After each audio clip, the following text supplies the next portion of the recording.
Welcome to MSL Talk with Tom Caravela, a podcast specifically designed for MSLs and all things field medical.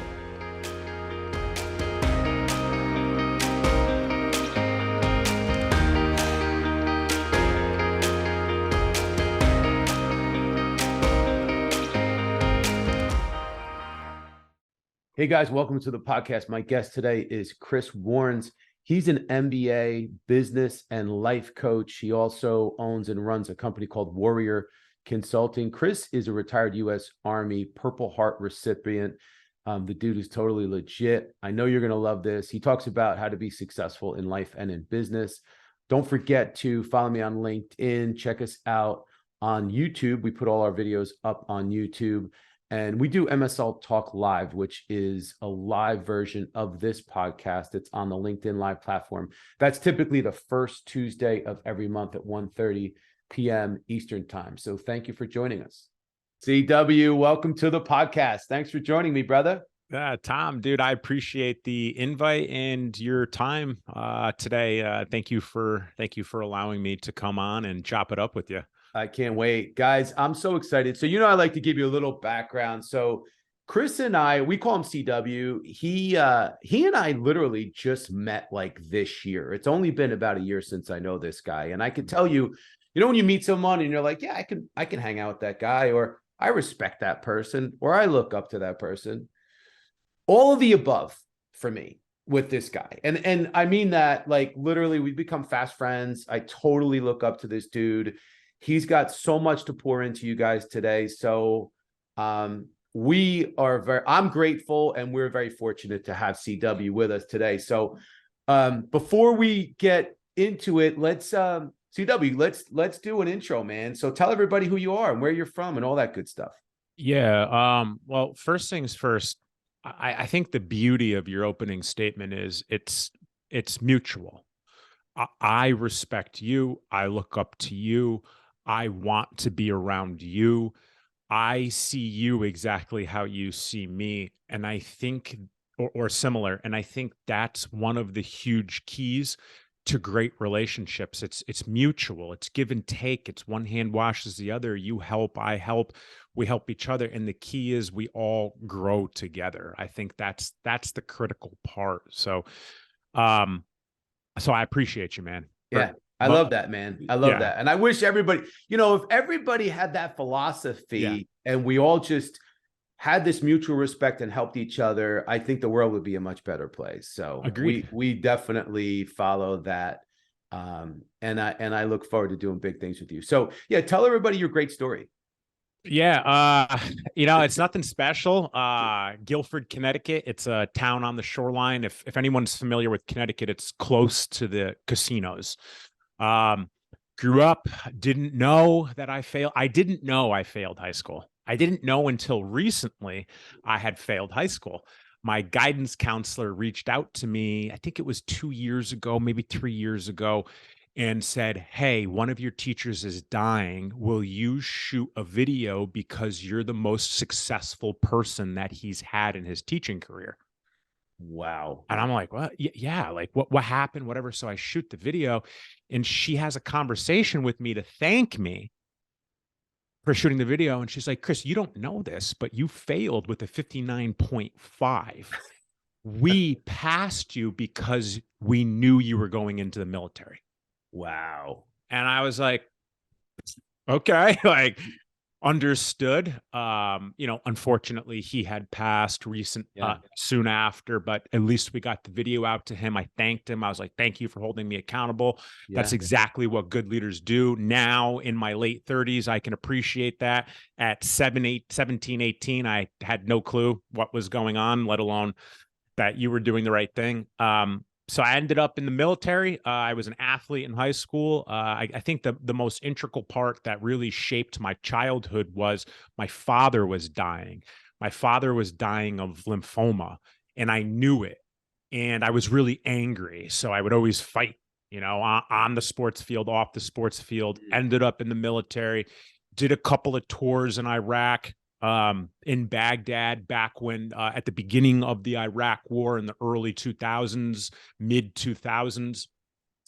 And then I had gotten out of the military, and I started going to community college, started going to school, got a job as a personal trainer, got fired as a personal trainer, went into business for myself. That was 15 years ago. That was my first company that I ever built. Went to school for business, undergrad, grad for business as well. At this point, I have built 6 of my own companies. I have exited 2. Wrote a book, actually wrote 2, but one's out. I'm getting into speaking, which is awesome. I love consulting, even though I don't do much of it. I keep it to a small percentage of my time.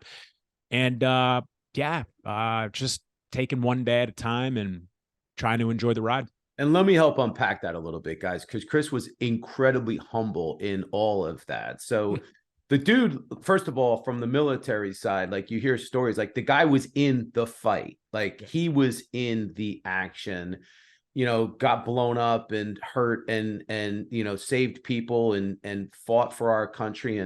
And he's a Purple Heart recipient, guys. Like, It's not every day you get to meet somebody that has fought for our country in the thick of things, sacrificed his life and has been recognized by our country with a Purple Heart. So I just want to stop and say thank you, Chris, for your service. And I know our everybody that's listening is giving a big collective thank you as well. Well, that's one of the best conversations we had in the beginning of meeting each other, right? Yeah. We connected on your son. Yep. And what he's doing. And the conversation wasn't about me and what I did. It was what he's doing, how he's doing with it, how he's deploying. And I think that's what really brought us together. And I could speak on, guys like me that have seen combat and lived in combat and almost were killed. We're just grateful, like gratitude comes easy to me because I shouldn't be here. Yeah. And there was multiple occasions that I was left back by whatever source you believe in, God, universe, whatever. But the point is, like, having a Purple Heart when you're alive is very rare. Every soldier that's killed in action receives a Purple Heart. There's very few of us that are still alive with them. Crazy, man. It's just crazy. And thank God you're here, man. The world's a better place with you being here. And I would love, I think now's a good time. I'd like for you to share the story of the Clark Initiative and your buddy Carlton Clark and what happened. Yeah. Thank you for the opportunity to speak on this. And this is a speech that I'm still working through, to be completely vulnerable and honest, and it's the hardest one. I mentioned that there was a couple occasions where I was left back in this world, the day of my Purple Heart and the day that Carlton Clark was killed. As a serial entrepreneur, in 2021, I decided to take my curriculum and start helping veterans transition out of the military, overcome their trauma, and become entrepreneurs. Any veteran listening knows the hardest part of the military service is the transition out. There's boot camp going in, but there's no boot camp coming out until maybe now. But anyways, August 8th, 2006. Just prior to that, in April, my dad died. They flew me home. Just prior to that, in June of 2006, I received the Purple Heart. Just prior to that, in July, I was put in for the Bronze Star with Valor, which is one step below the Medal of Honor. F-14s had to drop in that day and disrupt our fight because I was stuck. I was cut off by enemy combatants without my gun, and it was pretty bad. So F-14s dropped in. You don't hear that stuff. No. Wow. Nah, it's pretty crazy. It's a crazy story. But the story of Clark is August. So a month later after that, we got this mission that comes down the pipeline, and we got to go out. We got to go out, and we're going to a really bad area where we always got into fights. And when I say fights, I mean machine gun fights, rockets, bombs, complex ambushes, people advancing on you to try to cut your head off on YouTube and Al Jazeera and show the world. Men hunted us. We hunted men. Ernest Hemingway writes about it, but so I don't digress. My mission that day was I was in a gun turret of a Humvee, and I was behind a 50 caliber machine gun. And for anyone that has never seen an M2 50 caliber machine gun, they're quite large. They're about 100 pounds, and they're two pieces, a barrel and a body. And I had just set it up. It takes about, I don't know, 15 minutes to set up a 50 cal. And I had just dumped engine oil on it, because anyone that's been in combat knows you put engine oil on 50 cals when you know you're going to rock it. It's lubricant. Yeah. And my boss comes over to me and he goes, "Warrens, you got the night off, buddy." And I was like, what? I don't understand. You don't have nights off in combat. And the whole truck, the driver, the passenger, and the gunner got bumped. Yeah. And a new team came on. Really? Zamora, Seal, and Clark. Oh. And Clark came over to me. Clark's from basically Woodstock, Vermont. Super cool dude, Sergeant Clark. I was under his rank. I was a private. He was a sergeant. Super nice guy. And he's like, "Hey, Warrens, is that 50 caliber up?" I was like, "Yeah, man, it's up." He's like, "Should I check it?" And I said, "Damn right, you should check it." He's like, "Yeah, but you're the best. It's up, isn't it?" And I said, "Yeah, it's up. It's ready for you, man. But check it. I'll check it with you." We checked it. It was good. Was on the phone with my girlfriend at the time. A few hours later, all of a sudden someone came in and said, "Blackout, blackout, blackout," which means all the phones, every communication cut off. KIA, KIA, KIA, killed in action, killed in action, killed in action. And I knew. I felt it in my gut. It was someone I knew. And I ran back to basically my office, and it was bad. There was a truck that was blown up from underneath that flipped upside down on top of itself. Zamora and Seal burnt alive inside the truck. And then Clark was found several hundred feet away, still alive, but passed away on the Black Hawk to the hospital that night. And when I opened my nonprofit, I tracked down his parents, and I sat in front of them on January 1st, 2022, cried my eyes out, told them the story, and asked them for their blessing to name my nonprofit after their son. They gave me their blessing, and now we're in the process of building a retreat in Vermont named after him, as well as the company. I mean, I've heard the story more than once, and every time I hear it, it just like it literally puts me into this state of amazement. And guys, I wanted Chris to tell that story because I don't use this as a platform to promote anything. You guys know that, but this is something that if you are moved by that, and if you do want to make a contribution, again, I'm not selling anything.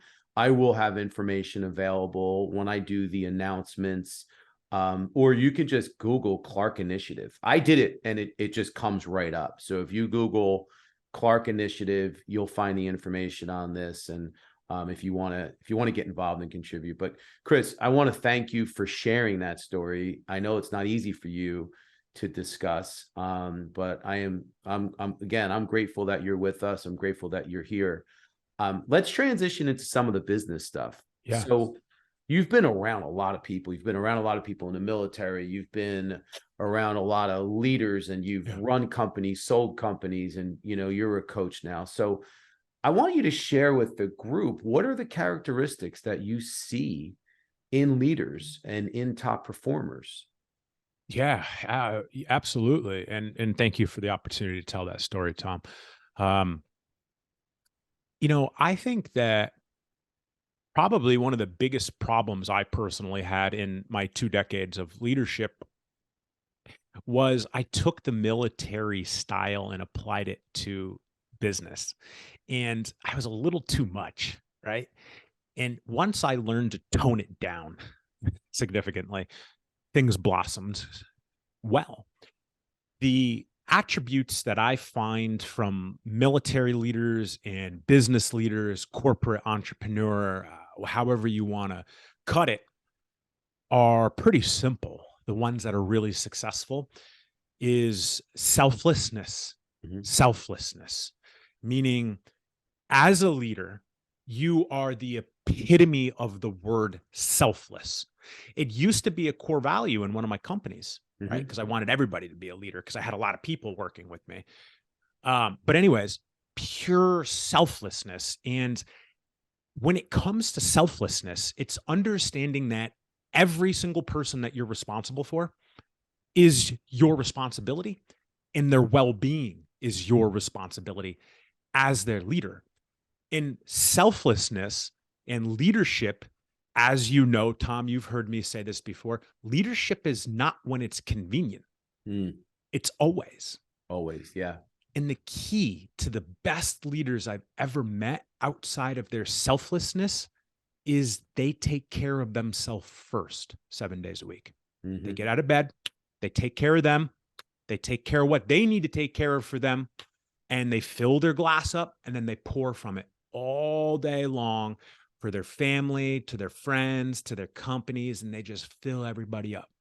And pure selflessness, I Love believe, is that the answer. analogy. I love that. I love that analogy. I think that's great. It's almost like it reminds me like when you're on a plane and they tell you, put the mask on first and then help others. Mm-hmm. But in looking, and guys, you've heard me talk about this before, but when we look at in a business setting in your career, this applies. So selflessness in your career means that you are looking out for the betterment of the organization. Yeah. What am I going to do today Right. to achieve the strategic goals that are set in front of me by the organization? So we have to be careful not to. We obviously have individual goals, but the idea is to what can I do to move the needle and to achieve the strategic goals of the organization as they were presented to me? What can I do myself each day? And how can I help others? How can I help others on my team?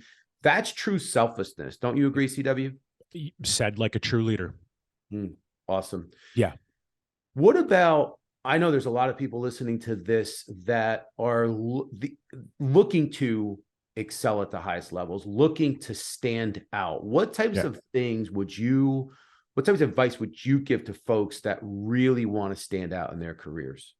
I would say there's many answers, but the prominent ones that stand out to me, there's two. There's ask for help, and the polarity, learn from someone who's already done it. Yeah. I mean, they go hand in hand, but if you're looking to stand out outside of authenticity, which I believe shouldn't have to be said. However, in today's day and age, maybe it does need to be said. Other than being authentic, which is how you stand out, ask for help to stand out. The call that I had before this podcast was my professor from community college asking her to put me in front of the kids to speak to them, to help them. Ask for help, right? Ask for help. Hey, Rose, can you get me in front of your entrepreneurial classes? I want to help. I'm asking for your help to help me create more impact. Ask for help and learn from people that have done it before you. I waited too long. I didn't hire my first coach and mentor until year 9 in business. And you know what I did? I was a gym owner at the time. I hired the OG of like 45-year gym owner consultant that was like the top pedigree in the industry. And I was like, hey man, you're the best. Can you teach me? And he's like, yeah, we'll see if I could teach you. We'll start with a phone call. Okay, great. And that propelled me. That's awesome. And, we talk about like even the idea of, and we talk about mentorship and informational interviews and just asking people for help, people that might be ahead of us, people that might have done a great job before us, people that are considered top performers in the field. You ask them, I guarantee at least they're going to point you in the right direction, if not want to take some time and say, yeah, you know what? I'll give you 15 minutes. I'll give you 30 minutes. Let 100%. me give you the answers to the test. Right. How about the idea, and you and I talk about this, and Chris and I share the same types of habits and consistency. We get up super early. We do the same things every day. We go to bed at the same time at night. In between, it's just, one thing after the next. So we believe in consistency. Yes. CW, if you can share the importance of consistency for people to find success, I'd love to hear your version. I was just listening to Alex Hormozi talk about this, right? Hormozi is the entrepreneur of my generation. I'm a geriatric millennial, right? I'm like an old millennial. I'm pretty much Gen X, but I'm technically a millennial because I'm born in the 80s. And he said it best, and I'm going to paraphrase, but he stopped setting goals and started setting habits to achieve the success that he has. I mean, he's at the top of the realm. Oh, right he's now. legit. He's the entrepreneur of my generation, right? I mean, he's recognized by all the big names and been on their shows. But the point that I'm getting at is habits. Okay. I get out of bed at 4 a.m. You get out at what? 4:44? 4:44. 4:44. That's so amazing. 4 a.m., 7 days a week. I'm in bed by 9 p.m. 7 days a week, outside of an exception like travel or an event or something along those lines. I'll tell you what, this morning when my alarm went off at 4 a.m., I didn't want to get up. Yeah. I don't, I mean, like that initial, like, ugh. Yeah. But then I reframe it. Chris, it's a new opportunity. Let's go. Let's get it, baby. You got Tom today at 10 go. a.m., and, but it's the habit of putting yourself asleep at 8, 9 o'clock, the habit of getting up early and taking care of yourself as a selfless leader before you pour into everybody, the habit of going and doing exercise 7 days a week. You don't have to go to the gym, but you exercise 7 days a week. I perform at a high level because my body is in excellent shape. My body's in excellent shape. My mind's in excellent shape. My heart's in excellent shape. My soul's in excellent shape. And that's not boasting. That's not bragging. It's because I've built the habits of going to bed at the same time every day, waking up at the same time every day, meditating, gratitude journaling, affirmations. You don't have to do that stuff, but that's what works for me. Walking the dog 10,000 steps a day, going to the gym 7 days a week, everything 7 days a week. Working with my team 7 days a week, building my company 7 days a week. It's just habits. Yeah. I think habits equate to the life you want to live. And it's okay if you don't like what I'm saying. We just prioritize things differently. But that is my answer when it comes to success in life and business. I believe it boils down to habits. Totally agree. I asked you that for selfish reasons because I 1000% wholeheartedly agree. We both have that same, we both have that same philosophy. And I think what I want to share with you guys, and Chris just said it, we're not saying you need to get up at 4 a.m. or 4:44. You don't have to go to bed at 8 or 9 p.m. Yeah. But the idea is that you should develop your own life habits, good habits, be consistent in those habits, and make sure that those positive daily habits are going to be the foundation of your life so that you can operate and perform at the highest levels. Because if you have habits where you don't get enough sleep, or you don't work out, you don't meditate, you drink every day. And again, I'm not saying that anything bad about drinking, smoking, whatever, but if your day and your life is filled with negative habits and you never even give yourself a chance, then life is just going to be harder. Yeah. And I think that habits dictate your present and future. If you go out and drink every day, you're likely going to be overweight, depressed, and or miserable. And that those are your habits. I'm not talking down about it. Listen, I enjoy a nice bottle of wine. Oh yeah. Absolutely. Especially if Tom's making it. Yeah, man. And I'm not talking down about that, but that's the habit you choose. That's the life you live. And just to put it on display before we move on, last year I was walking my dog right? My dog is 10 years old. She's shredded with muscles, jumps 4 feet in the air still at 10. I was thinking to myself, I'm like, why is she so healthy? 7 days a week for 10 years outside of extenuating circumstances. I walk her miles a day. And I thought to myself, and I said, man, Chris, are you wasting your time by doing this, spending an hour a day walking the dog? No, I need it for me. Yeah. She needs it for her. And it's not a waste of time. It's an investment into our health and our mindset. Yeah. I think 1000%. I think I love that. habits are like underrated because they're free. Oh, They're free. oh, hell yeah. I totally agree. What's the one thing that you think people need to do more of in this current time that we're in? Shoot, have gratitude. Yeah. Have gratitude for what you have. And I know I opened the call with gratitude is easy for guys like me, right? Because people hunted me and tried to kill me for 2 years, but it goes beyond that. Yeah. I remember I was talking to a lady. She's an author. Her name's Joy. They have a company called the Gratitude Box. And she wrote a book about losing her son. And it's all around gratitude. And we started talking gratitude. She's like, CW, do you understand gratitude? I was like, Joy, I write about it in my book. She goes, oh yeah, so do I. Let's talk about it. I'm like, okay, cool. She goes, let me ask you something. Do you have gratitude for the ants below your feet? I was like, Joy, can you give me a bone here? She's like, let me ask you something. If you didn't have ants, or would you appreciate the fact that they don't aerate the ground below your feet, your grass wouldn't grow, and when it rains, it would flood? I was like, wow. That's next level gratitude, I man. was like, I never thought like that. I was always thinking, thank you for the roof over my head. Right. Thank you for the bed. Thank you for the Obvious toilet. stuff. Yeah. Thank you for the water. I've lived in countries where there's no plumbing. There's no toilets. There's no magical switch you hit and it's warm water. Thank you for the food in my refrigerator. Thank you for my walk-in closet full of really nice clothes. Thank you for my cars, my properties, my this, my that.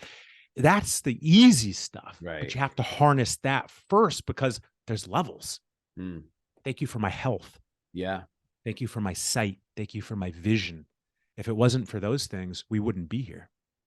Listen, gratitude, guys, you can't be blessed and stressed at the same time. So when you practice gratitude, it takes away that feeling of anxiety or depression, or that you'd rather not be at work, or you'd rather not be in a situation. When you start to really practice gratitude, it changes your complete mindset to a totally different place. You can't be grateful and have a negative thought at the same time. All right, CW, what parting thoughts do you want to share with everyone before we close this out?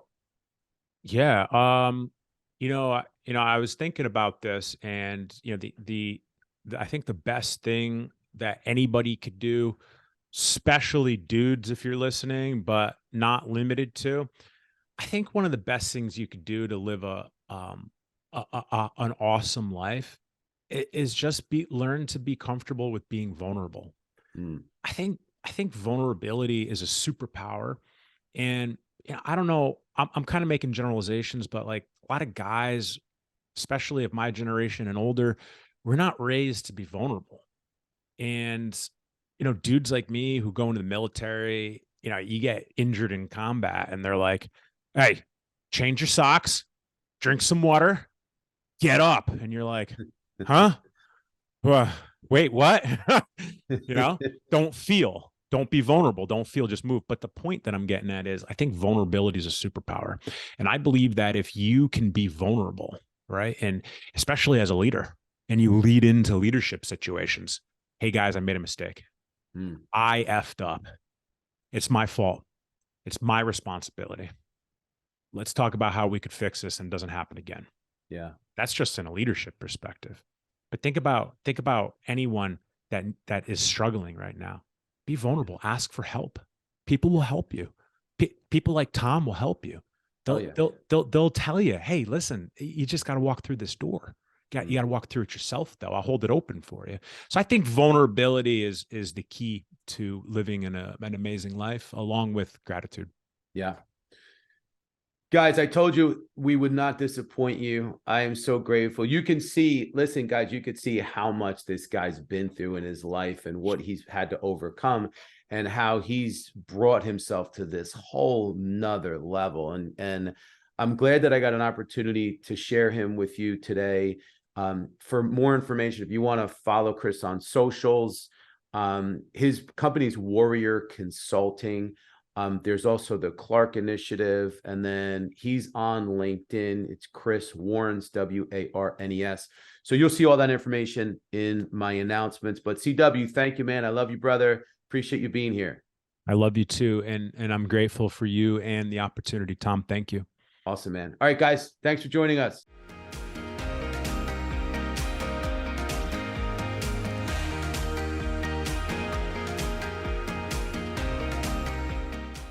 Thank you so much for listening to the show. If you've enjoyed it, please subscribe so that you don't miss episodes in the future. And feel free to leave a rating or a review or a comment. Thanks again, and I look forward to seeing you again soon.